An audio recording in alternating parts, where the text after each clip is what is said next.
Introduce a little anarchy. Upset the established order, and everything becomes chaos. I'm an agent of chaos. Welcome to Medline 87 Motovlogs.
Yo!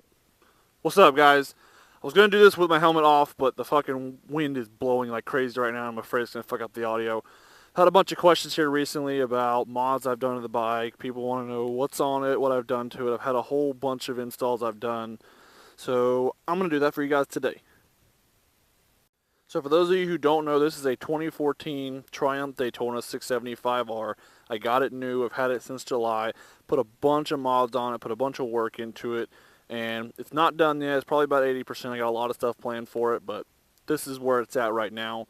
So when I first got the bike, it had an Arrows slip-on exhaust system on it, and that's pretty much it. There wasn't a whole lot else done to the bike. It was well under 100 miles when I got it. So I put a bunch of work into this bike. I put a bunch of parts into this bike. I'm going to kind of start from the front and work my way to the back and kind of explain what I've done, how I did it, and all that good stuff. So as most of you know, the Triumph 675 Daytona R's 13 on up come with a bunch of carbon fiber already. The front fender, the rear hugger, the infills. I've added some carbon fiber to it, starting with the carbon fiber eyelids. They used to be silver here, but I've replaced them with a carbon fiber that matches the pattern of the OEM carbon fiber. I've also got the R&G Mirror Block on here, because fuck mirrors, right? Next, I've got the Watsen design LED turn signals, and for those of you who've seen them in person, these things are bright as hell, so I'm going to cut them on real quick.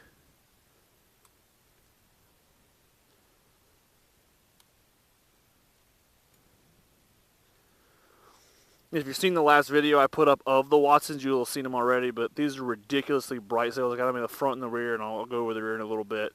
But it makes the side of the bike look so much cleaner. I don't have those big triangles sticking out anymore. Very happy with the product and the support of Watsen. Moving on, we've got the Zero Gravity Corsa windscreen in a light smoke. I didn't want to go too dark, so I'm still going to use this bike on the track. I want to go to see where I'm going if it's not incredibly sunny, so this was a good medium. Okay, moving on, we've got the heated grips, which you can see right in there. That's high, that's low. Here in Florida, we don't get to use them a whole lot. I've probably used them twice since I've had them, but the two times I did need them, they really came in handy. It was a great addition to this bike. Okay, moving on, we've got the GB Racing crash covers. These are actually covers that go over the OEM covers in case anything happens. If I go down, this is going to get rashed up and hopefully doesn't do too much damage to the interior of the motor. On from that, we've got the Tech Spec tank grabbers. I love these. They grip very well to jean or any kind of like pants I'm wearing now. They grip very well to it, keep me stationary on the bike so I'm not sliding around when I stop and when I go. Alright, moving south, we've got the Attack Performance rear sets with the carbon fiber heel guards. This bike is GPshift now. What I love about these rear sets is these are so adjustable. I can pretty much move this foot peg anywhere I want to make it comfortable for me.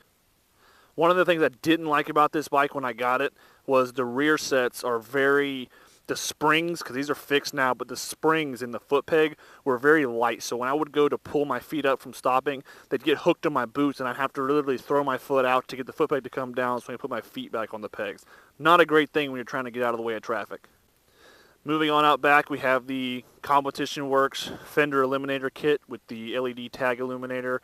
And this is the Watsen design turn signals that I installed. I actually had to drill into the tail, which was a pretty daunting task to drill into something that's perfectly okay. But I love the way these came out. They're extremely bright, they're very sleek, and it gets rid of the triangle turn signals off the bottom of this thing. Moving on to the other side, we've got the GB Racing spools. I've got them front and rear, the front spindle protector up there as well. I've also got the GB Racing shark fin, so nothing gets in the chain while I'm riding. Here's the other attack rear set. This still does have the OEM quick shifter, as you can see in there. So the quick shifter was able to be retained. I did have to put a longer shift rod in here to accommodate for the GPshift. Also installed in here, I've got the Zato Racing shift spindle, which makes the shifter a little bit more rigid and eliminates some of the play in the shift rod. So it works actually really well. I wasn't sure how it was going to turn out, but it actually helps with shifting a lot. A little bit harder to find neutral because it's so rigid, but when you're running on a track, you never want to find neutral anyways. That can end up really bad. Moving along, we've got the GB crash cover on this side as well. For the same purpose, if I ever go down or if anything bad happens, hopefully it keeps the engine intact as much as it can. This is what gets scuffed up, because I'd much rather place this than what's behind it. On this side, we've got the other Watsen indicator, of course, and there's a good look of the carbon fiber infill that also came stock with this bike. And last but not least, I have the full Akrapovic titanium system for this bike. I just got it put on. It sounds incredible, much louder and more throatier than my Aero slip-on was. You can see down here, the pipe isn't quite burned in. You can see a little bit of the purple starting to come through. I'm going to have to put some more miles on it before I can actually see that beautiful bluish, purplish burn that you see with titanium pipes. So I'm very anxious to see that.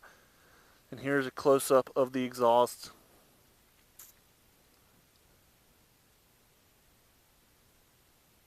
And we'll see if we can get in the header here.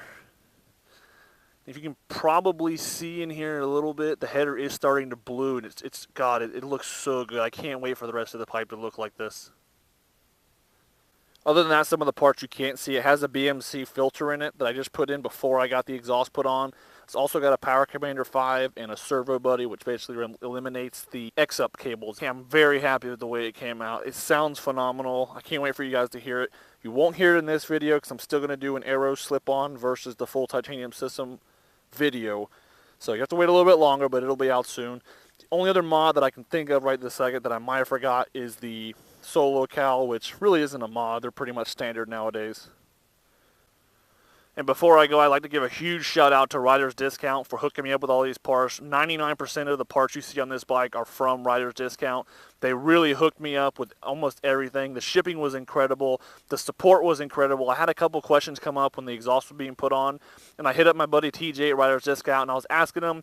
He sold me the parts. He's under no obligation to give me any kind of troubleshooting or install advice or anything. He was more than happy to be supportive and let me know the little things that we needed to know to get the exhaust on the bike. So that's about it for Sophia. She was stock when I got her, and I put a lot of work and a lot of time and a lot of parts into her. I'm very happy with the way she's come out now. If anybody has any questions about any of the parts or how I did the installs, let me know. Hit me up in the comments below. I'll be happy to answer any questions you've got. And until the next video, hit the red line.